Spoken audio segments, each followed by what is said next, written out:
poor tournament. Like Barrow's arrows, they went the wrong way, and everything just went wrong for him. This year in the LPL, he's had fantastic periods of time, of play, and less fantastic, really terrible ones, to be honest. Most of Summer Split, though, he was actually very good, yep. Especially towards the end of it. So I really want to see what he can do, because mechanically he is such a gifted player, but so is Doublelift. And Doublelift, honestly, was fantastic last year in the 1v1s. So much as we like to joke about him because he can take them, he is extremely proficient, especially in trades on AD carries. He really understands when is the right time to go for a minion, and when is the right time to go for a trade. And we get to see some of the AD carries being removed, obviously, because you are playing as a mid laner versus an AD carry. Syndra has to be taken away. Something like LeBlanc is something that We1less can play, but he also has a pocket pick. He played a lot of Corgi mid lane in the LPL, and I think Corgi is just fine in the 1v1 map if you don't feel too comfortable playing like one of the available AD carries. The problem with Corgi is, I would say maybe mana, but mana if you optimize your poke again on minions and champions at the same time, you can whittle down the sustain game.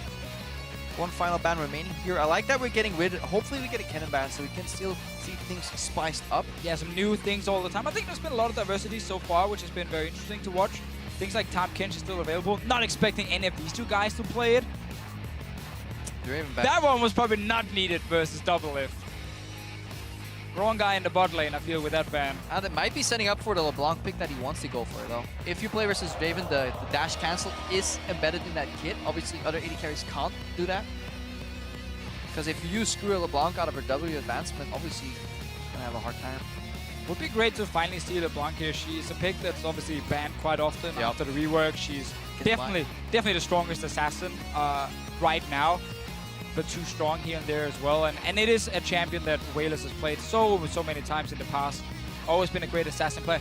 He's also very known for his Diana, but it's such a risky pick in this 1v1 mode because you have to just all in basically, and he might not want to risk it in the first game he's playing. Yeah, also a melee matchup that is very mana gated is going to be hard to play. Ooh.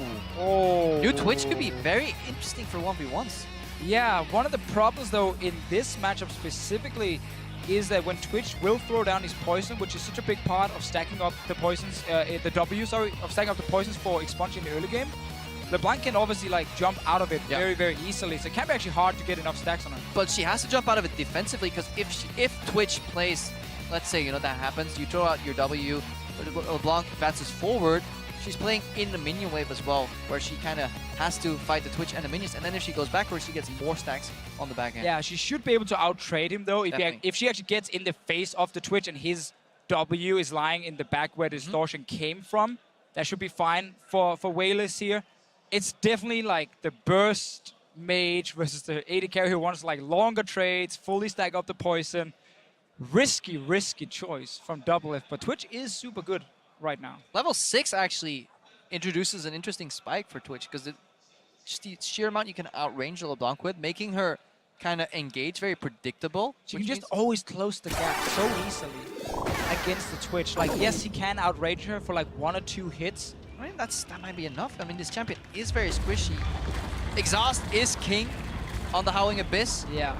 Obviously, Ignite comes out. There's Doublelift not going for heal, obviously, because that gets countered by Ignite a lot on these matches. Remember, these guys usually have actual blind pick. That's why we very rarely see a heal. Doublelift makes it into the bush first. It gets That's really good. a few hits up, but again, We1less can recall. Yeah, he can base, but having control of second brush is important. And Twitch poison. the poison actually making it harder for We1less to recall. So by the time he's back in base now, minions should be ready to spawn and might cost him just a little bit in the end, because there's the minions. It doesn't matter that he's in time for experience. It matters that he loses right to first engagement on the wave, which means Doublelift will have the push going, and that is very needed for Twitch. Yeah. If you push in an AD carry like Twitch, he's going to suffer. And one of the big things, especially when one guy is slightly behind on how fast they make it to the middle, is if you can make it into the second brush, like the enemy's brush, it's so easy for you to like weave in and get like again that green phallus gives extra auto attack on them, making it much harder for them. Chain first from We1less does deal a lot of damage if you get the second proc. It works if you're behind, because you know this AD carry is going to kind of start walk up on you, like right there. But Doublelift still had to push. Notice how he did. Once he's 1 minion ahead, he knows he can actually go for little trades in between as well. That's strong from Doublelift. Yeah, what Doublelift also can do in this matchup, now that it's against an AP champion, is go Hexstring. Of course. Which is so huge with Hexstringer, Barrier, Exhaust. Like, there's so many defensive tools against like a lot of burst from another champion, making it much easier for him to win trades. But that's obviously in 1300, 1400 gold. Yeah, we're also about to witness the main weakness of a LeBlanc pick is CSing on a turret. Really hard to do so if you're not having access to continuous mana pool. Yeah, we talked about how the tower works with the caster minions. With the melee minions, it's actually even more annoying because the tower will deal about 50% damage on the melee minion. So if you don't hit it at all, the tower will just take it down on the second shot, and there's nothing you can do against it. We1less went for a W that lasted a minion at the same time and hit Doublelift, but his E missed, which gives Doublelift the preferential trade. He needs to keep this wave position like this, though. He's waiting for the minion, the relic to spawn. He gets it. These guys obviously have practiced a metric ton of games, so they know exactly when this relic comes out. Yeah, LeBlanc will keep missing CS on the tower 100%. And also allowing Doublelift to throw the poison down exactly where he did it here. So We1less has to decide between standing in the poison and getting the last hit. But Doublelift just took a power shot there. That's the problem. This poison will continuously give you tower aggro the second you step forward, because Doublelift was setting up to punish We1less when he went for a CS, but the tower triggered a lot earlier than he expected. And this was huge because Doublelift instantly used exhaust. We1less kept his. He went for like a bait all in, where he goes for the summoner spell, jumps instantly back, and now, because he has distortion, he can close the gap again with exhaust. He can go for a fake base into Q. Oh, he tried to. Because the chain is down. If he use the sweeper. There we go. Damn, I got so into that. Don't yell that loud, man. Yeah! We can hear. They're like really close. Got the spot. That's why you go with sweeper. You actually can't go any ward trinkets anyway, because they wouldn't make any sense on this map here. And We1less again, he wants to jump in with distortion, exhaust onto Doublelift, and try and all in him in that potential trade, but there is still barrier for the Twitch.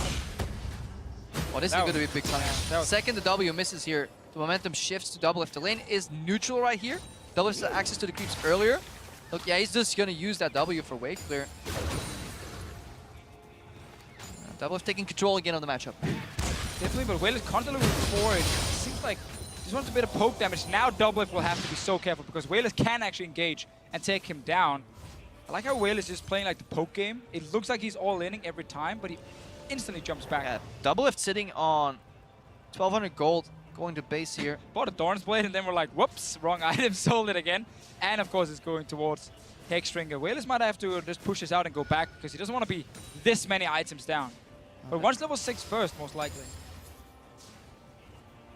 Reset the wave as well, but look at how annoying it is for LeBlanc. She never wants to use spells on these waves. Yeah, and she's actually too far away from level 6 to get it before Doublelift is back in this lane here. So he's not really losing out on anything, and he is going to get quite an advantage on CS. Yeah, he could actually just freeze here too, to deny a couple of creeps. But again, this is not in the matchup where it goes to 100 CS. If this was a 100 CS matchup, a freeze would deny about 4 creeps by the time We1less is back, but it would put you on the risk of then having to CS on a tower. You would only freeze if you have an AoE champion that then can then immediately clear out the wave. And now if you guys look at the items, you see Doublelift had to spend all his gold on actual items and no sustain in here other than what he gets from the Dorn's Blades here.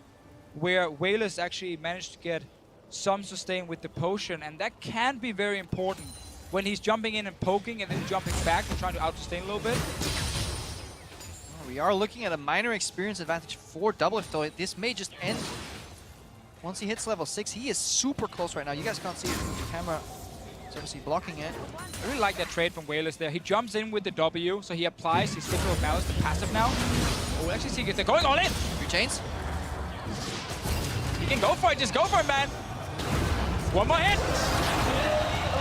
Almost too easy in the end.